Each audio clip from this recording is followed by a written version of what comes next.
Bonjour, bienvenue dans ce nouveau webinaire consacré à la trésorerie de l'entreprise.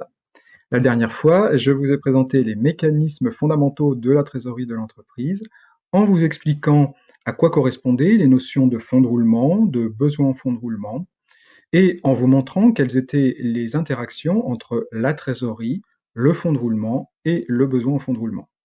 Aujourd'hui, nous allons voir quelles sont les différentes étapes que vous devez suivre pour construire votre budget de trésorerie. Je vous rappelle, comme je l'ai fait la dernière fois, que c'est la mauvaise gestion de la trésorerie qui est la principale cause des défaillances d'entreprise et principalement des jeunes entreprises. C'est bien pour cette raison que le gouvernement a mis en place toute une série de mesures d'aide visant à soutenir les trésoreries des entreprises. Il faut évidemment se saisir de ces mesures d'aide, mais il faut aussi être en capacité de faire des projections à moyen terme pour identifier dans le temps les points de tension sur les trésoreries, en comprendre la cause profonde et prendre les bonnes décisions pour passer ces caps difficiles.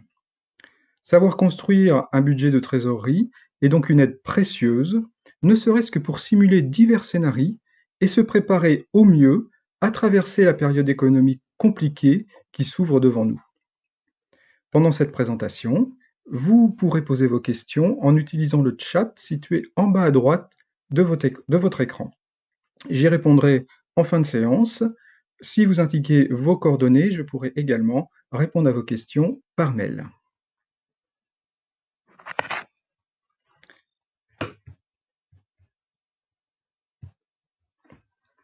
Je vous propose donc de vous présenter dans un premier temps les différents éléments qui constituent la trésorerie de l'entreprise. Puis je détaillerai certains aspects, comme le budget des ventes, celui des achats, qui nous permettra de voir comment cela permet d'en déduire les montants de TVA à décaisser, et enfin, je vous montrerai comment se présente un budget de trésorerie et comment on peut l'interpréter.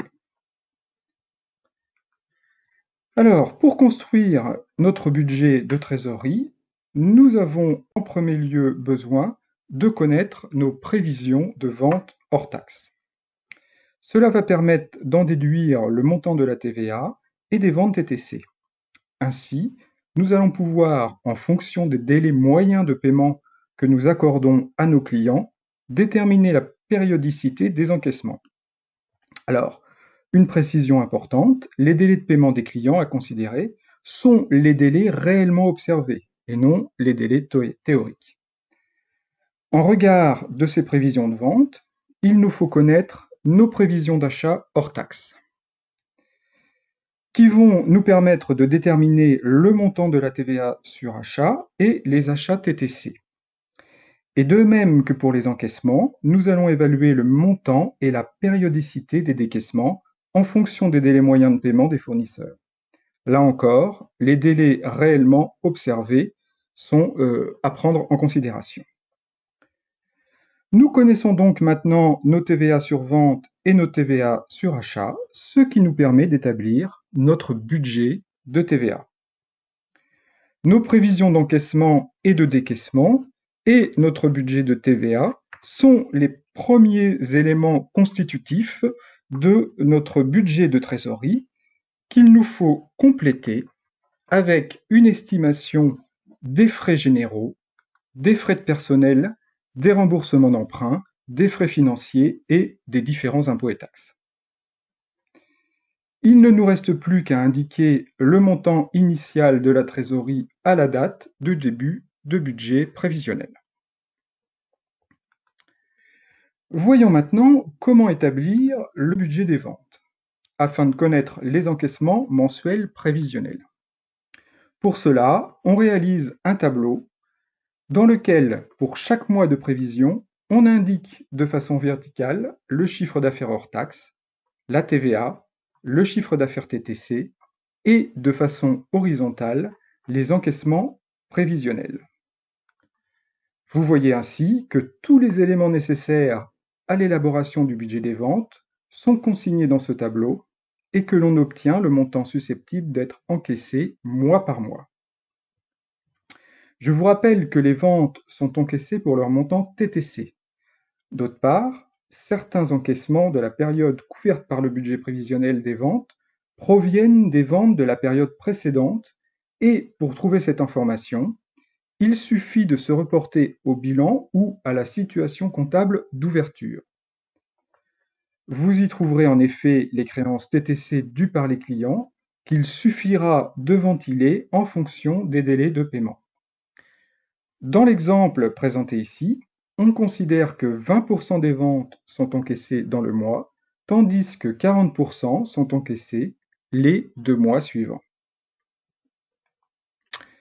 Pour les prévisions d'achat, qui nous permettent d'évaluer les décaissements mensuels, on établit le même type de tableau que pour les ventes avec les achats mensuels prévus présentés de façon verticale avec indication du montant hors taxe, de la TVA et du montant TTC et les décaissements mensuels prévisionnels présentés de façon horizontale. Comme pour les ventes, les achats sont encaissés pour leur montant TTC et certains décaissements proviennent des engagements de la période antérieure que vous retrouvez dans le bilan ou la situation comptable d'ouverture. Dans cet exemple, 30% des achats sont décaissés dans le mois, 40% le mois suivant et 30% 2 mois après l'achat.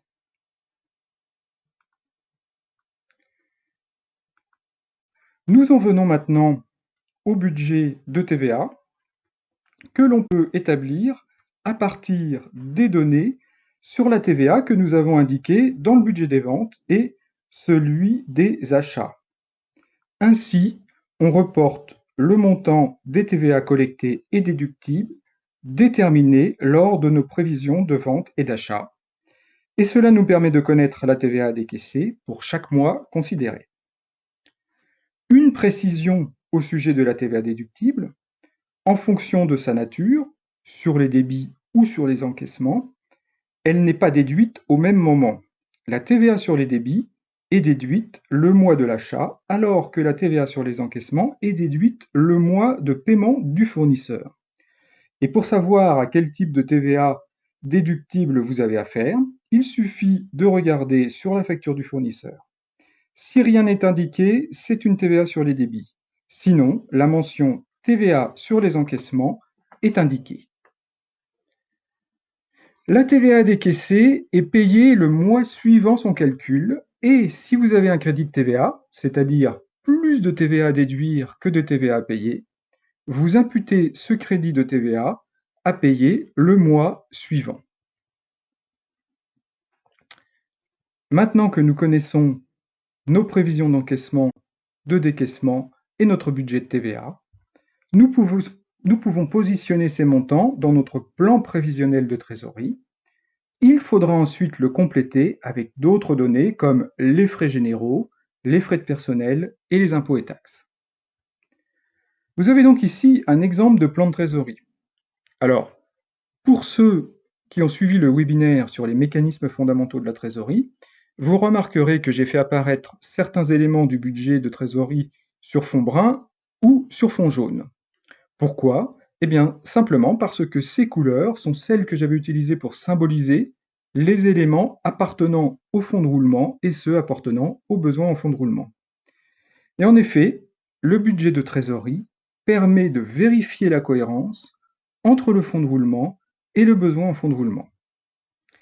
Car si vous avez un budget de trésorerie constamment déficitaire ou constamment excédentaire, alors il existe dans votre structure une inadéquation du fonds de roulement aux besoins en fonds de roulement.